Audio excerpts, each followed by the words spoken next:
دوسی ہیں کہ جب نبی کریم صلی اللہ علیہ وسلم نے اپنی تبلیغ کا آغاز کیا تو ولید بن عتبہ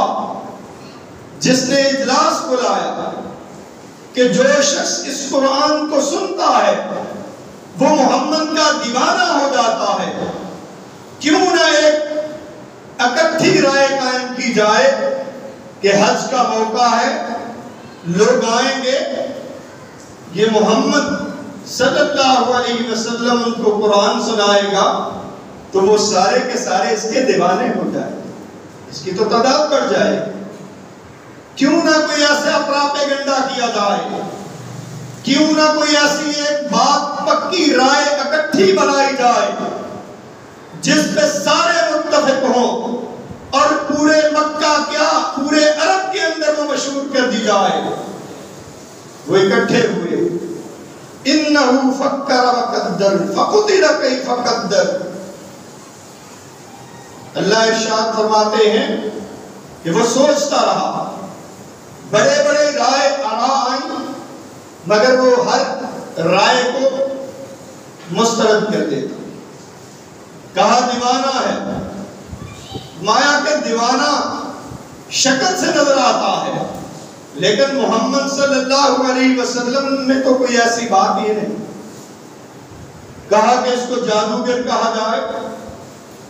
کہنے لگا کہ جادوگر خاص قسم کے منتر پڑھتے ہیں لیکن یہ جو زبان بولتا ہے، یہ جو کلام پڑھتا ہے،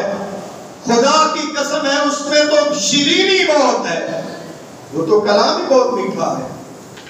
وہ کیسے کہا جا سکتا ہے کہ یہ جادوگر ہے، مجنون ہے۔ کہنے لگا کہ مجنون تو وہ ہوتا ہے جو ایسی حرکتیں کرتا ہے جو عقل کے خلاف ہوتی ہیں، لیکن تو نبی کریم صلی اللہ علیہ وسلم تو سب سے زیادہ عقل مند ہے، ان میں تو کوئی ایسی حرکت نظر نہیں آتی۔ پھر اس نے کہا کہ یہ جادو ہے جو صدیوں سے چلا آ رہا ہے، یہ لوگوں کو کہا جائے۔ انہی دنوں میں یہ دوس قبیلہ کے طفیل بن عمر دوسی مکہ معظمہ میں تشریف لائے، ان کو یہ پراپیگنڈا سنایا گیا، کہا گیا کہ آپ اس اپنے قبیلے کے سردار ہیں لیکن مکہ میں ایک مسئلہ ہے، وہ مسئلہ کیا ہے کہ ایک شخص ہے محمد صلی اللہ علیہ وسلم، اس کی باتوں میں ایسا جادو ہے کہ جو سنتا ہے بھائی بھائی سے جدا ہو جاتا ہے، خامد بیوی سے جدا ہو جاتا ہے، اپنے رشتہ دار چھوڑ جاتے ہیں ایک دوسرے کو، ان میں جدائی پڑ جاتی ہے، بیٹے والد کے خلاف ہو جاتے ہیں، تو پتہ نہیں کیا جادو ہے۔ تو آپ ایسا کریں، وہ خود فرماتے ہیں کہ میں نے اپنے کانوں میں روئی لے لی تاکہ اس محمد کی آواز نہ پڑے۔ پھر وہ کہتے ہیں کہ میں خانہ کعبہ میں گیا، نبی کریم صلی اللہ علیہ وسلم نماز پڑھ رہے تھے، قرآن کی تلاوت کر رہے تھے، کیونکہ یہ اللہ کا حکم تھا کہ اللہ نے اس طفیل بن عمر دوس کو ہدایت دینی تھی۔ اس کے ذہن میں خیال آیا کہ اے طفیل،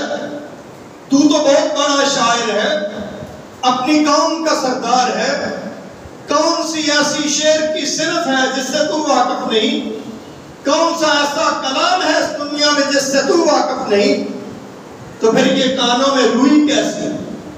روئی نکالی، کہا سنو تو صحیح کیا یہ کلام ہے۔ نبی کریم صلی اللہ علیہ وسلم سے قرآن سنا، اور جب نبی کریم صلی اللہ علیہ وسلم وہاں سے گئے گھر، ان کے پیچھے ہو لیا، گھر میں پہنچا، سلام کیا، داخل ہوا، فرمایا کہ سنائیں، مجھے تو بہت مزہ آیا کلام میں۔ پر کیا کہا اس نے کہا تھا کہ اس جیسا کلام کسی انسان کا کلام نہیں ہو سکتا، اور اس کے اندر جو عقل کی باتیں ہیں، جو حکمت کی باتیں ہیں وہ کسی سحر جو جادوگر ہے، ساحر ہے، اس کی باتوں میں ایسا جادو نہیں ہو سکتا، ایسی عقل مندی کی باتیں نہیں ہو سکتی۔ وہ مسلمان ہوا اور اپنے قبیلے کو جا کے مسلمان کیا۔ اللہ تعالیٰ نے اس کے لیے ایک نشانی بھی اس کے ایمان کی بنا دی کہ اس کے چہرے کے اوپر اللہ تعالیٰ نے نور جاری کر دی۔